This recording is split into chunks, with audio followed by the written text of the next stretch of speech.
Good morning, those that are on. So someone say something in the text so that I can see if you can hear me.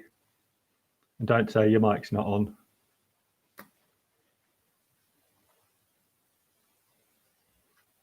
Morning, Patrick. Morning, Andre.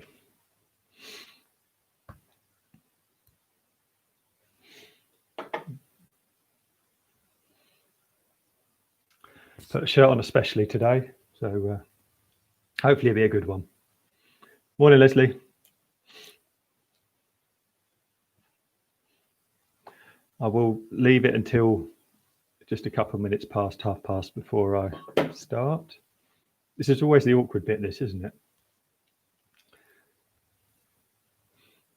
Talking to myself. Oh, you got a shirt on too, Patrick? I hope so.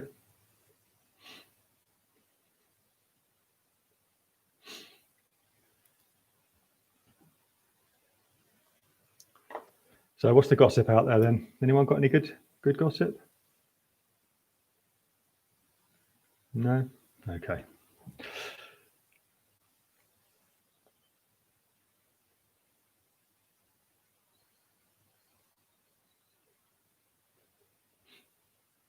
I need one of those warm-up acts like the comedians have. Someone come on first to keep everyone interested and still logged on.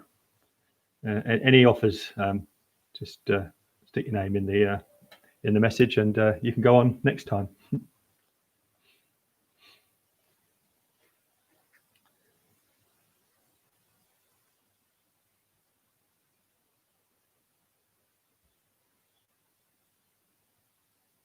Morning, Ryan. Not offering. Oh, okay. I thought you got loads of jokes.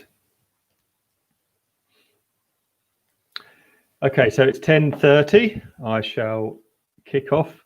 I haven't got a huge list, or I didn't think I had a huge list, but as I started writing things down, there was quite a few things to go through. So today I'm going to cover a bit about Black History Month, Black Lives Matter. Good morning, Bridget. I'm going to talk about update on Barnet House move for those that missed the call the other day. Can't do one of these without talking about COVID, sadly, so I will mention that. And then I just want to mention Everyday Heroes and staff conferences and celebrations and stuff, if that's okay with you all. Good morning, Lydia. Hope you're doing well. Okay, just first thing, I like to mention a few people who've been doing even more over the last few weeks. So a big shout out. I know I mentioned this team reasonably regularly, but that's because their performance has been consistently brilliant. So 100% gas compliance for September. Well done, gas team. Also want a special mention for all of those who've been involved in getting Black History Month kicked off. Good morning, Tim. I was just about to name check you. So Camille, Laura Giles, Tim Blanc in particular, but then there's a number of others as well who've been supporting on that from the Race Equality Steering Group. So Io, Ajoki, Dupsy, Andre, Jessica, and Bavish. So thanks to all you guys for getting things going. Morning, Dupsy. Okay, so also just wanted to mention a subject that can be quite dry, admittedly. Internal audits. See how many people I lose on the off the broadcast as soon as I mention internal audits. Still all there, amazing. No, I just wanted to mention we've had a number of internal audits recently, and these are really important because they give us some assurance that we are keeping ourselves and our customers safe, but also we're following the rules that we set ourselves, following our policies. And we've had some really good scores on those, some really high levels of assurance. And I know certain teams this falls heavily on, so I know those teams who work in compliance. So Phil Buck, I know you love a good audit. But this does fall disproportionately sometimes on some teams. I know the finance team has to do a lot of work around these as well. So all of you have been involved in those audits. I know at the time it can feel quite painful, but thank you for all the work you've been doing on that. It gives our board a high level of assurance that we're doing what we said we would do. So good stuff on all that. Okay, I'll do kind of the admin-y stuff first, and I'll come back to Black Lives Matter and Black History Month. So Barnet House move. You would have seen the note that went out just the other day. I did a Q&A yesterday. Was it yesterday? Anyway, I did a Q&A with people just this week, just to answer any questions, and I'll be doing something similar in a few weeks' time once we have a little bit more detail. I won't get into the whys and wherefores, but more in terms of what we're doing now. There's three, I guess, main strands to what we need to do. The first is the relocation of Housing Options Reception. That's absolutely the vital element of this. We have to make sure that when that moves across to Colindale, it's safe and secure for visitors and most importantly, our people. So we will be involving Unison in that, Patrick. I said that before, but I'll say it again on record. But we're also involved in staff who are going to be moving across. I know on the question and answer session I did the other day, there was quite a few questions around that. And I know there's some real concerns around how it will all work, how an appointment system works, and all that type of thing. We've got a couple of months to get that sorted out. The move isn't till next year, but that will come quite quickly. So that work and that has started now. Second element is the physical move. So emptying out of Barnet House, clearing out lockers, finding out where you're going to move across to, making sure that everything that needs to come with us comes with us. LBB, I've got a project manager working on this, Rebecca, and she will cover most of this, but things like what we do with our kit, we need to work out as well. So that my move. And then the third element is around what happens when we get to Colindale, although me sitting at home in my spare bedroom, it feels a bit of a strange thing to be talking about in some respects, but how things will work when we get to Colindale. And there's a whole load of admin-y type stuff. I know, I'm sure Julia, if you're on the call, you'll have some concerns about how all of that will work, but also around space and who will sit where and all of that stuff. So that's to be sorted out. We think, and I think the general consensus on the people I've spoken to is that the move will work given the way we are working now. I think going forward, the expectation is that service will be much more by appointment only, done online rather than face-to-face. And so the space requirements that we had previously just won't be there now. The other thing we need to make sure we do, and I know this has been a request from the neighbourhood and housing management teams for some time, is to make sure we've got some secure face-to-face meeting space for those teams as well. So we will be doing that as part of this process. As always, if there's any questions as you go, feel free to stick them in the chat, but we will be sending out a Q&A on the move very shortly. Okay, so that's the Barnet House move. Hopefully I've covered most of that. Morning, Roselyn. Okay, COVID. I'm sure, like me, you follow the news and everything that's been going on. I sit in on a call with the council every Tuesday, and we go through the figures and we see how things are progressing. And I think everyone was feeling really positive till about 2 weeks ago. The numbers week on week were coming down, numbers of people, number of cases, and all of that stuff. I'll come back to your question, Christina. Thank you for that. The numbers of cases coming down, hospital admissions coming down, and deaths almost disappearing completely in Barnet and the surrounding areas. And then 2-3 weeks ago, we started to see the numbers tick up again, as they have done across the country, really. Now, the numbers in Barnet still remain on a London basis relatively low, but they are still significantly higher than they were a few weeks ago. So the concerns about the increase are with us as much as they are with anybody else. Now, the council have been focusing on making sure they've got enforcement in place where needed, but also the right messaging is out there as well. So how does this affect us? At the moment, it doesn't massively affect us, I don't think. We've looked at the services that we're providing, the ones that we're providing online, etc. And so far, we think we can continue with those as they stand. We, of course, will keep that under review, and if some kind of lockdown situation comes into place, then we'll ensure that well, I'll come on and do one of these, and we'll talk about that as soon as that happens, and any changes that may mean. I think that's probably it on the COVID side. Christina, you are asking, will Cambridge Education move off the third floor? That's an open discussion. There's a few things that we need to go through first. We need to understand exactly how many people will be in the office at any one time. The expectation is that longer term we will have more people working remotely.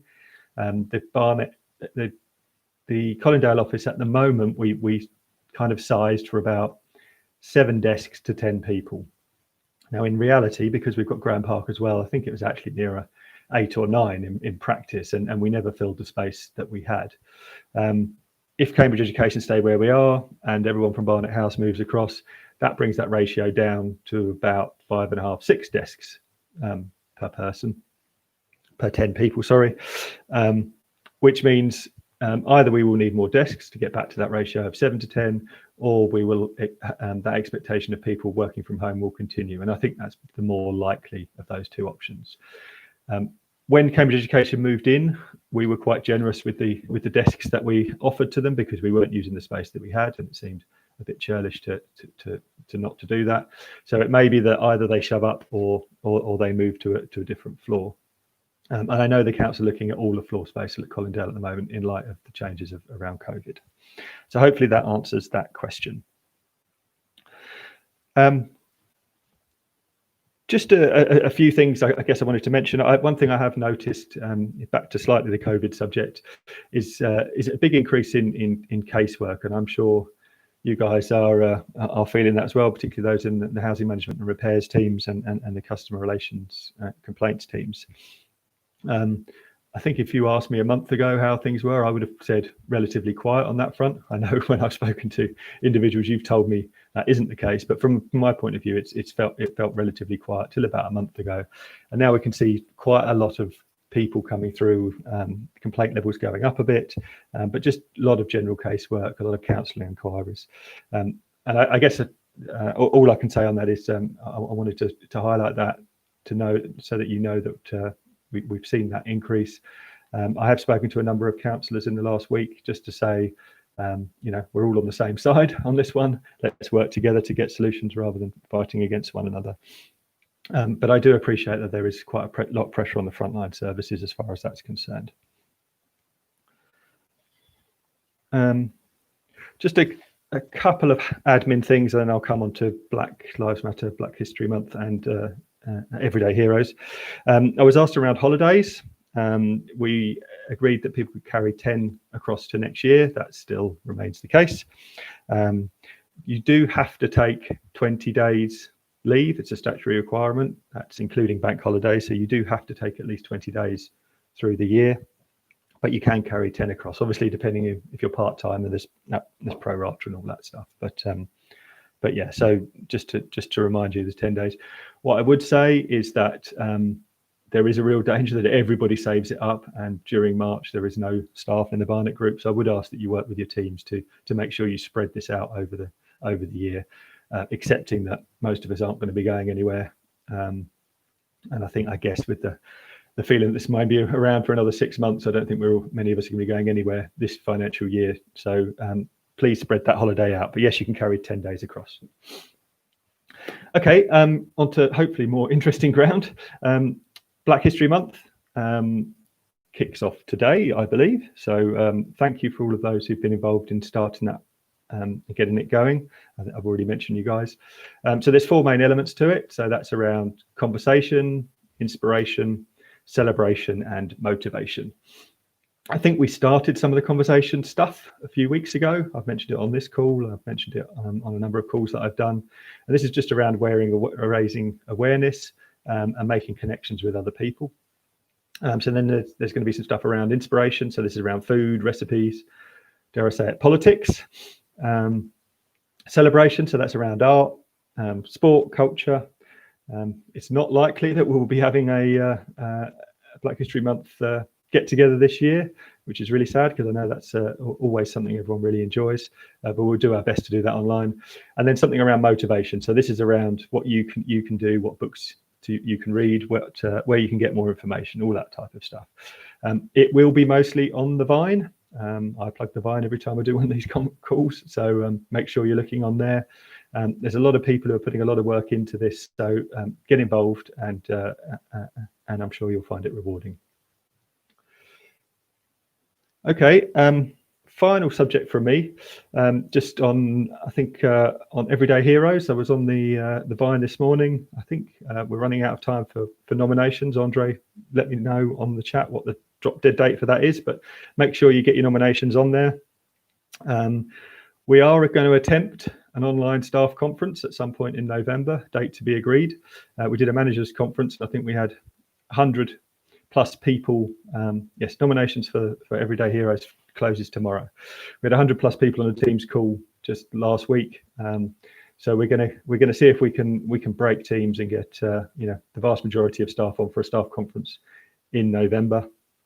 And a large part of that will be celebrating the Everyday Heroes. So please get your nominations in.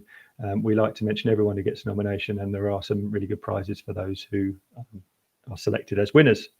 It was just amusing me. I was looking at the previous winners. If you go back to 2011, Graham Ambler, I think he's on there. He doesn't look as though he's aged a day.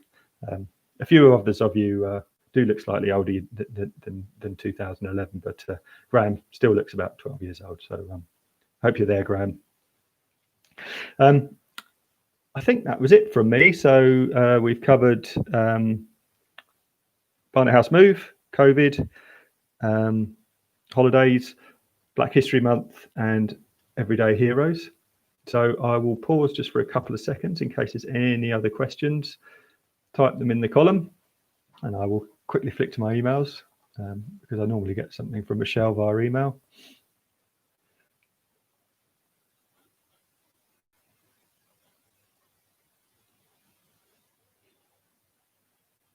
No questions on email, and nothing appearing in the live chat. Okay, is that it? Any more? All right. Thank you for listening. Thank you for tuning in. I'll be doing another of these in a couple of weeks' time.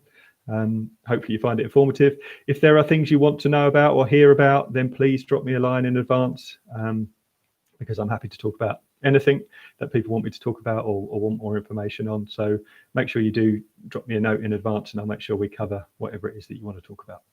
So have a good day, and I will see some of you very soon. Thank you very much.